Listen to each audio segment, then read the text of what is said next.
আসসালামু আলাইকুম। @রুমানা শিমুল ব্লগ থেকে আমি শিমুল চলে এলাম নতুন একটি রেসিপির সঙ্গে। আজকে আপনাদের সঙ্গে শেয়ার করব কিভাবে পেঁপে রান্না করবেন মুগ ডাল দিয়ে, ফার্মের মুরগি এবং আলু দিয়ে। এটা মুগ ডাল। আমি 1/4 কাপ মুগ ডাল তেলে পানিতে ভিজিয়ে রেখেছিলাম, আধা ঘন্টা হয়ে গেছে। এবার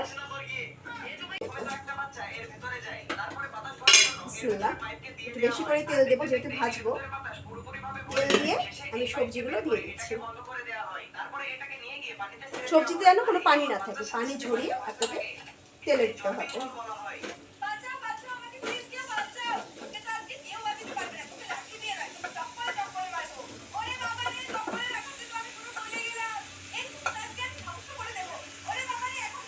দেখতেই পাচ্ছেন এখানে অনেকগুলো পানি রয়ে গেছে এবং আমি কিন্তু পানিগুলো ফেলে দেবো। এবারে সবজির উপর দিয়ে দেবো সামান্য লবণ, এই চামচের মাথায় একটু লবণ এবং সামান্য হলুদ।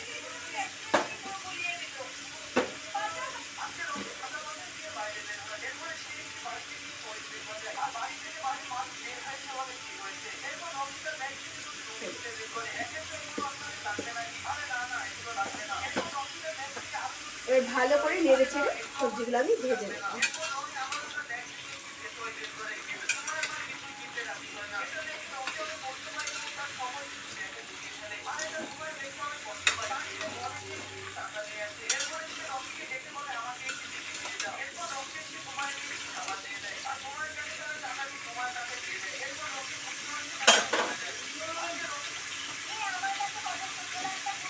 ভাজতে ভাজতে সবজিগুলোকে আমি লাল করে নেব। দেখতেই পাচ্ছেন আমার সবজি মাশাআল্লাহ সুন্দর লাল লাল হয়ে ভাজা ভাজা হয়ে গেছে। আমার হাঁড়িটা একটু ছোট হয়ে গেছে, কড়াইটা আর একটু বড় নিলে ভালো হতো। যাই হোক, ভাজা ভাজা হয়ে গেছে। এবার আমি এটাকে নামিয়ে রাখবো।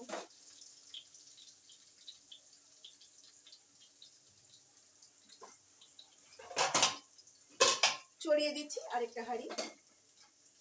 এখন এটার মধ্যে আমি সর্বপ্রথম এই সবজিতে যে এক্সট্রা তেল আছে সেই তেলটা নিয়ে নেব। দেখুন, মানে তেলগুলো ওয়েস্ট করে লাভ নাই, তেলগুলো আমি ঝরিয়ে নিয়ে নিলাম।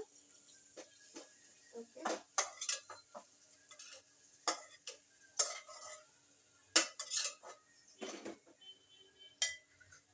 এবার এটার মধ্যে আরো তেল দেবো আমি প্রয়োজন মতো, প্রায় 3 টেবিল চামচের মতন তেল দিয়ে দিলাম। দিয়ে দিচ্ছি গরম মশলা, 2টা এলাচ মাথা ফাটিয়ে দিলাম, ছোট্ট একটু দারচিনি, একটা ছোট তেজপাতা। যেহেতু আমার মাংস কম,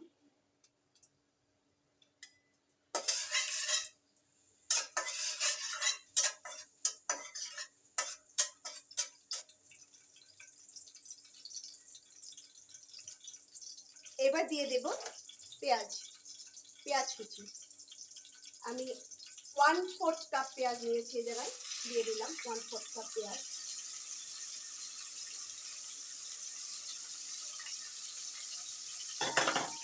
এবার পেঁয়াজটাকে আমি সুন্দর মতো ব্রাউন করবো, নেড়ে নেড়ে ব্রাউন কালার করে নেব।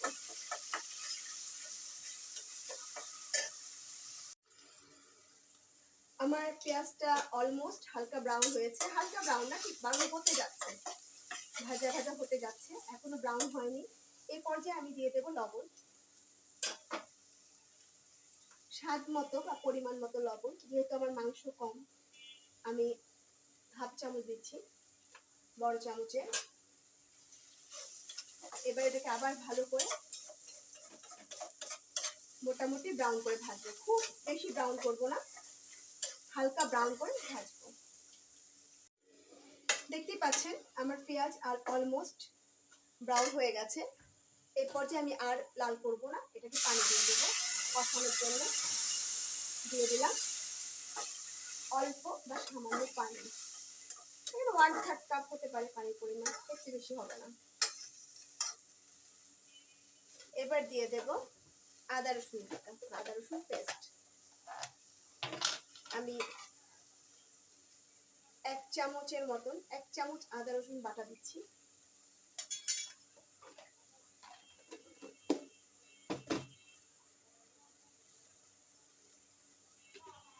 এবার দেব মশলা।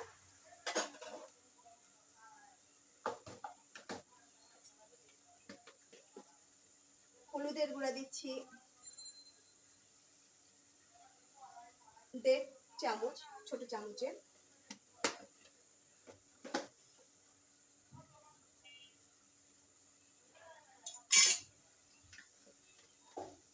জিরা দিচ্ছি 2 চামচ।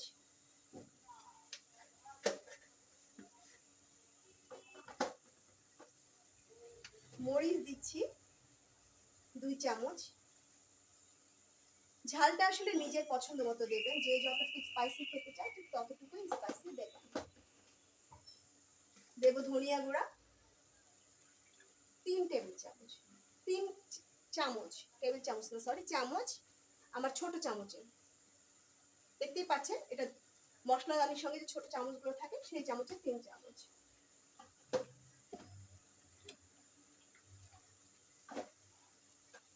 এবার সুন্দর করে কষাবো। ততক্ষণ পর্যন্ত কষাবো যতক্ষণ পর্যন্ত পেঁয়াজটা নিচের দিকে চলে না যায়, উপরে তেল ভেসে না যায়। দেখতে পাচ্ছেন অলমোস্ট আমার কাটা পেঁয়াজ খুব তাড়াতাড়ি কষানো হয়ে যায়, বাটা পেঁয়াজটা একটু সময় লাগে কষাতে। দেখতে পাচ্ছেন আমার পেঁয়াজগুলো নিচে পড়ে গেছে, উপরে মশলা ভেসে গেছে। আমার কষানো শেষ। এবার আমি দিয়ে দেব মাংস। আমি মুরগির মাংস নিয়েছি, দেখতে পাচ্ছেন অল্প, যেহেতু আমার মেম্বার কম। আপনাদের মেম্বার বা ফ্যামিলির সংখ্যা অনুযায়ী মুরগির মাংস নেবেন। আমার ফ্যামিলি মেম্বার কম, আমি অল্পই রান্না করব। যখন বেশি রান্না করবেন তখন পরিমাণগুলো সবকিছু একটু বাড়িয়ে দেবেন। সবকিছু ভালো মতো মেখে নিলাম। এবার এটাকে আমি অল্প একটু ঢাকা দিয়ে সামান্য, আমি যে মুগ ডাল ভিজিয়ে রেখেছিলাম হালকা তেলে, দেখুন আধা ঘন্টার মতো অলমোস্ট ফুলে ফুলে গেছে। তো আমি মুগ ডালগুলো দিয়ে দিচ্ছি, পানি সহ দেবো। আমি খুব ভালো করে ধুয়ে পানি দিয়ে দিয়েছিলাম। দিয়ে দিলাম মুগ ডাল।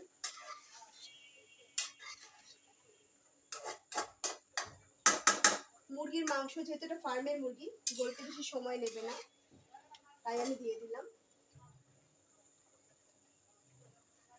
দিয়ে দিলাম সবজিগুলো। এবার আমি ঢাকা দিয়ে রেখে দেব মুরগিটা না গলা পর্যন্ত।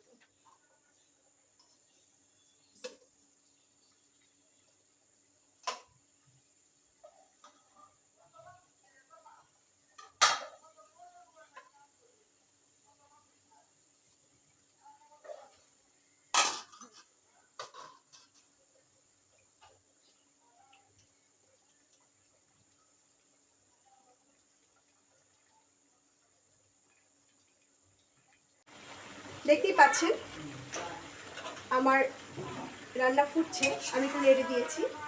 আমি ঢাকনা দিয়ে রেখেছিলাম, ফুটছে। এবার দেখবো আমি মুরগিটার কি অবস্থা। হ্যাঁ, মুরগি আলার মতো অনেকটাই গলে এসছে।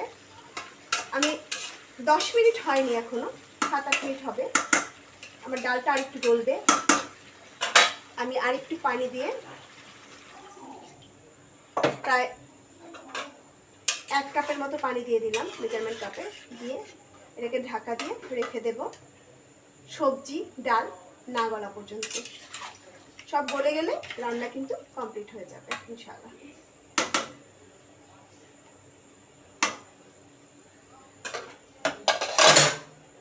এবার আমি ঢেকে রেখে দেব মুরগিটা না গলা পর্যন্ত।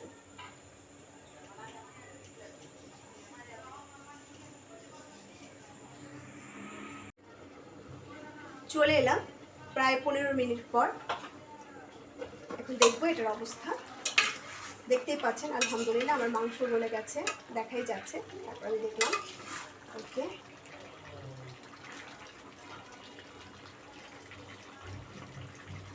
হ্যাঁ পেঁপেটাও গলে গেছে, আলু গলে গেছে। আমার রান্না অলমোস্ট কমপ্লিট, আলহামদুলিল্লাহ। এবার আমি দেখবো লবণটার কী অবস্থা।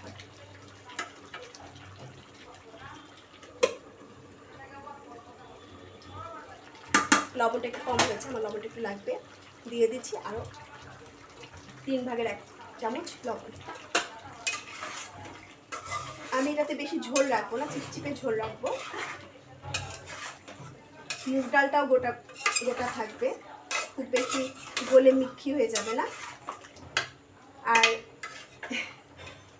মাইন্ড করবেন না, আমার হাজব্যান্ডের পছন্দ, যে কারণে মুরগির পাটা রান্না করি, ও খুব পছন্দ করে। দেখছি লবণটা আবার একটু দেখে নিচ্ছি। হ্যাঁ, লবণটা ঠিক হয়ে গেছে।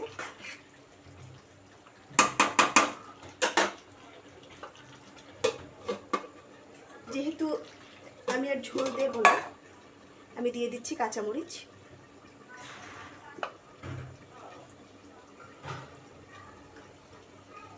আমি 4টে কাঁচামরিচ ধুয়ে রেখেছিলাম, কাঁচামরিচগুলো দিয়ে দিলাম। কয়েক সেকেন্ড অপেক্ষা করব।